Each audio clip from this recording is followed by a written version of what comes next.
Hey, happy day. And in my day, kids weren't allowed to have iPads or even watch television when they're having supper, right? Now they're all gone. And my wife and I, we watch Netflix when we're having supper. Why wouldn't we? Hey, we can do what we want now, but it's interesting to watch Netflix because they've kind of gotten with this new wave. You know, you're watching a really good show or shoot 'em up, whatever, and there's always a homosexual couple, an interracial couple, all kinds of stuff, little messages, little woke messages all the time. Even when you watch a show from a way back, if it's a new production, but it's done back in the 50s or 60s, they still have that there. And you know what? That wasn't there then. It shouldn't be there now. Hey, just saying, wanted to share a little bit of stuff with you. Now let's talk about companies. Businesses, they are influenced by government because so many of them get checks from government, right? In Greece, companies are saying, what happened here? The Greek government is saying, let's kind of move to the right now. It's about time. Let's have longer work weeks. And the pushback is, hey, everybody else is trying to have shorter work weeks, 3 days a week, and so on in other countries. And the Greek government says, too bad for you. We're looking for a 48-hour week. We're going to turbocharge the economy. Good for them. That's right. When I was a kid, it was a 44-hour week. We worked 6 days a week, but Wednesday, I always worked I was a milkman. Only job I ever had, and I loved it. I have great memories. I was 17 and 18 years old. That's it. I haven't worked since, but in any event, we worked from 6 in the morning, I think, until 3 in the afternoon. And Wednesdays, it was from 8 till noon, and then the bell went off and the buzzer in town, and that was it. So we had Wednesday afternoon and Sunday off. We always worked Saturday.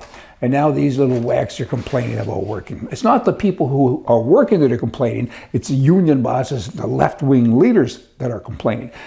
California, 100 people are leaving, hundreds of them, but after 143 years, the oil giant Chevron says, we're moving. We've had enough of you. There's 2,000 employees left in California. They've had, 10 times that number, but over the years, they've seen the writing on the wall. So they've gradually been moving to Texas. And now they've said, we're ready to go now, so see you later.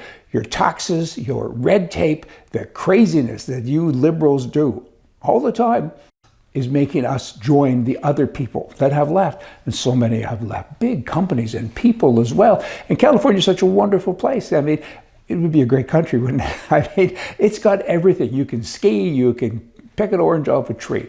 It's a beautiful place. And the politicians have totally screwed it up. They still have more to do. I mean, them and Canada, they're in a race to see who can screw things up first. At least California's got the weather. Okay, let's talk about age. Age is interesting. Let's talk about the military. Well, first, before we get into the military, let's talk politicians. So many people say Trump is too old now. He's the oldest in the race because look at Biden. I mean, he was too old and we got rid of him. Age doesn't matter so much. It's kind of what you got left, I think. But anyway, let me jump into a little story for you. You can't be older than 42 years old to join the military in America. That's backwards. It truly is. I mean, 18-year-olds, sending them to fight, I mean, they should stay home. It should be 55 years plus before you're allowed to join the military. For starters, 18-year-olds think about sex every 10 seconds. Old guys think about sex a couple of times a month. That leaves us old guys 280,000 additional seconds per day to concentrate on the enemy. A soldier is a dangerous person if he's crabby and cranky and he's got a chip in his shoulder. And of course, that's old people. We're bad-tempered and we don't sleep much. We get up all of the time to use the bathroom and all this other stuff. I mean, you know what? Let us maybe kill some terrorists. It might make us have a better attitude. Do you think? The 18-year-old doesn't even like to get up before 10. As said, and we're up all of the time. If we're captured, old guys, we can't spill the beans because we don't know where the beans are. We can't remember where they've been hidden. I just turned 74 recently and I hide my old Easter eggs, right? I meet new friends every day. I mean, but give me a gun and I'm good. I'll be fine. If captured, I said it, boot camp, it'll be much easier for us as well. We're used to getting screamed and yelled at home. We've been doing that for a lot of years. We're also used to soft food. And we've developed an appreciation for guns because we've used them most of our adult life. So we get it. And why we use guns? We needed an excuse to get out of the house. You got to lighten up the obstacle course, though, government. I mean, I've been in combat, not in war. Anyway, I haven't ever seen a 20-foot wall with a rope hanging over the side and push-ups and running. That's a waste of energy as well, because you can't outrun a bullet. So what's the point? An 18-year-old has a whole world ahead of him. He's got to learn how to shave and talk to girls and all that kind of stuff. We know all that, us old people.